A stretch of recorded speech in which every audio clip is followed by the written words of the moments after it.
Ya, Assalamualaikum warahmatullahi wabarakatuh. Perkenalkan, nama saya Nurzian Arika dari kelas IKMB 2019. Di sini saya akan menjelaskan tentang soal yang Ibu berikan. Di sini saya sudah mengerjakan sebelumnya agar lebih cepat. Di sini sudah saya buat diketahui penduduk dari Jakarta Pusat sebanyak 410 penduduk. Penduduk Jakarta Pusat yang menderita hipertensi adalah 62 orang dengan nilai ekspektasi yang menderita hipertensi sebanyak 15,1%. Di Kabupaten Cianjur, penduduknya 414 penduduk. Yang penduduk di Cianjur yang menderita hipertensi sebanyak 46 orang dengan nilai ekspektasi Cianjur sebanyak 11,1%. Nilai alfanya adalah 5%. Ditanya statistik, apakah ada perbedaan proporsi hipertensi antara penduduk Jakpus dengan Cianjur pada nilai alfa sebesar 5%. Yang pertama-tama adalah kita buat tabel terlebih dahulu dan kita misalkan. Di sini Jakarta Pusat yang menderita hipertensi sebanyak 62 orang dan dimisalkan dengan huruf A. Yang menderita hipertensi sebanyak 348 kita misalkan dengan huruf B dan totalnya adalah 410.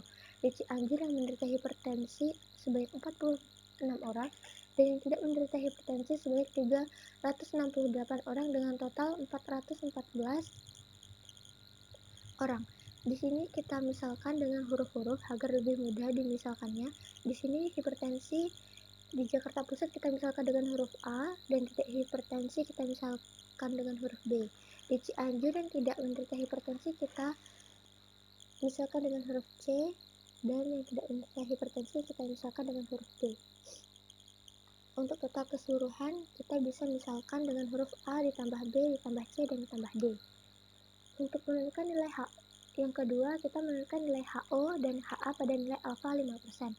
Untuk nilai HO seperti yang di contoh PPT sebelumnya, nilai HO itu harus sama dengan, sedangkan nilai HA itu tidak sama dengan.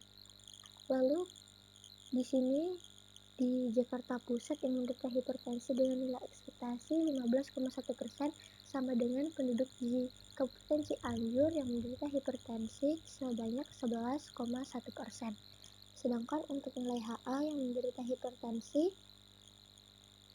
itu tidak sama dengan Kabupaten Cianjur sebesar 11,1%. Yang ketiga, kita akan mencari nilai uji Q-square atau X kuadrat. Diketahui pada nilai sebelumnya nilai alfa adalah 5%. Dan kita akan membuat nilai 5% ini dibuat menjadi nilai desimal. Rumus DF pada PPT sebelumnya sudah saya copy pastekan di sini, yaitu DF sama dengan uji kolom dikurangi 1 dikali jumlah baris dikurangi 1. Karena di sini kolom dan barisnya ada 2, jadi kita masukkan 2 dikurangi 1 dikali 2 dikurangi 1 yang mendapatkan hasil 1. Lalu yang keempat adalah mencari nilai tabel Q-square antara nilai DF dan nilai alfa. Nilai DF-nya tadi sudah diketahui adalah 1%. Dan untuk nilai alfanya tadi adalah 0,05. Ditambahkan akan mendapatkan hasil sebesar 1,05. Maka untuk tabel Q-square dapat kita simpulkan. Kita cari di sini terlebih dahulu agar mudah dipahami. Kita drag di sini angka 1 dari DF dan nilai alfanya adalah 0,05 akan mendapatkan di titik 3,841. Jadi nilai tabel pada Q-square pada soal ini adalah 3,841. Selanjutnya, kita setelah mencari nilai tabel Q-square, kita akan mencari nilai ekspektasi atau nilai E. Di PPT yang kemarin, rumus nilai E adalah E sama dengan total baris dikali total kolom per grand total atau jumlah seluruh data. Pada nilai E ini kita akan mencari satu persatu pada setiap sel. Seperti yang di atas tadi, sel A itu tadi kita misalkan dengan huruf A. Sel B kita misalkan dengan huruf B, sel C kita misalkan dengan huruf C, dan sel D kita misalkan dengan huruf D. Lalu untuk di sini kita saya akan memberikan satu contoh, yaitu pada sel A. Pada sel A kita dapat lihat di sini rumusnya adalah A ditambah B dikali A ditambah C per total N. Ini bisa kita lihat pada tabel yang di atas tadi. A ditambah C untuk nilai A, lalu C ditambah D. Lalu kita masukkan angka-angkanya.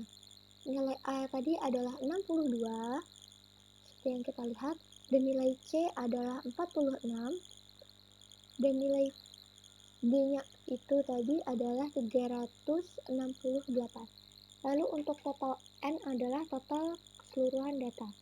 Setelah itu kita hitung, akan mendapatkan nilai sebesar 54,26. Jadi, nilai ini adalah nilai seluruh sel-sel yang ada. Kita lanjutkan lagi. Setelah mendapatkan nilai sel pada sel A, B, C, dan D, kita akan mencari nilai OE.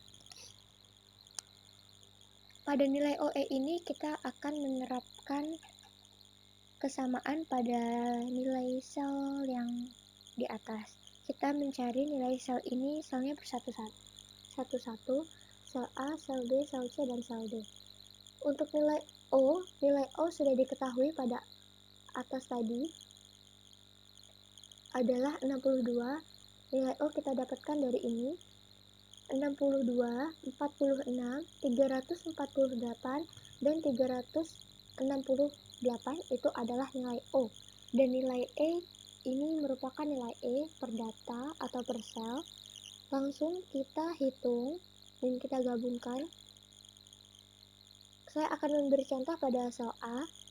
Sel A ada nilai O-nya 62 dikurangi E sebesar 53,74.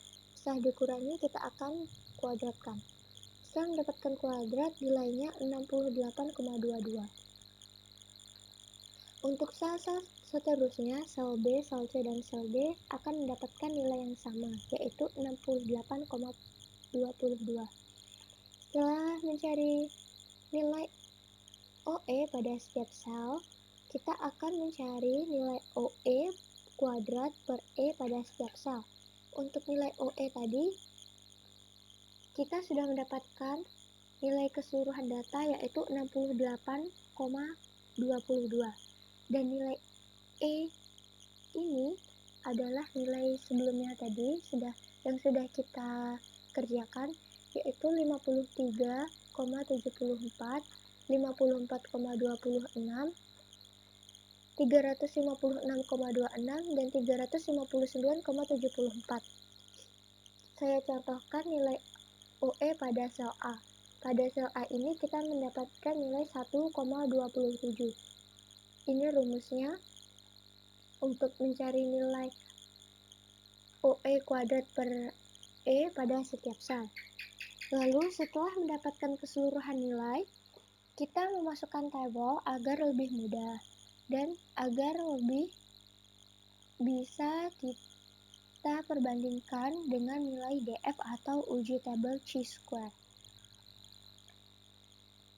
Setelah kita masukkan, nilai observasi adalah 62 untuk orang yang menderita hipertensi di Jakarta Pusat, 46 adalah orang yang menderita hipertensi di Cianjur, 348 orang yang tidak menderita hipertensi di Jakarta Pusat, dan 368 adalah orang yang tidak menderita hipertensi di Kabupaten Cianjur. Untuk total keseluruhan data sama seperti yang di atas, yaitu 824. Untuk nilai ekspektasi atau nilai E, kita masukkan dari nilai-nilai yang sudah kita cari tadi, seperti ini tadi yang sudah saya simpulkan agar lebih mudah. Kita masukkan di sini, dan totalnya sama seperti nilai observasi. Setelah memasukkan nilai observasi dan nilai ekspektasi, kita akan mencari total baris per total kolom. Karena sudah kita cari dan nilainya hasilnya sama, yaitu 68,22, kita totalkan atau kita kalikan 4 agar lebih mudah, itu mendapatkan nilai 272,88.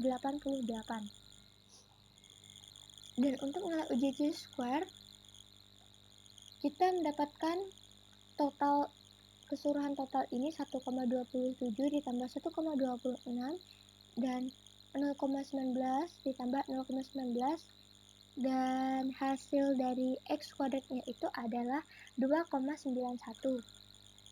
Jadi untuk seluruh kesimpulan ini kita dapat menyimpulkan bahwa, saya mohon maaf sebelumnya karena saya cukup kesulitan untuk membuat grafiknya ini, dan saya mendapatkan ini saya copy paste pada soal sebelumnya. Ya, kita bisa mengabaikan angka-angka yang ada di sini di bawah ini dan kita hanya berfokus pada nilai yang saya ketikkan di bawah ini. Ya, untuk di garis tengah-tengah ini, di puncaknya itu adalah nilai X kuadrat sebesar 2,91, dan di garis bagian pinggir itu adalah nilai DF atau tabel chi-square yang paling atas yang sudah kita cari tadi. Yang ini, nilai DF dan nilai alfa itu 3,841.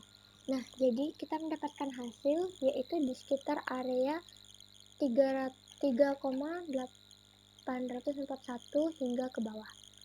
Hingga ke bawah lurus. Itu adalah nilai yang kita cari. Maka kesimpulan dari soal yang saya kerjakan, nilai HO gagal ditolak atau sama dengan.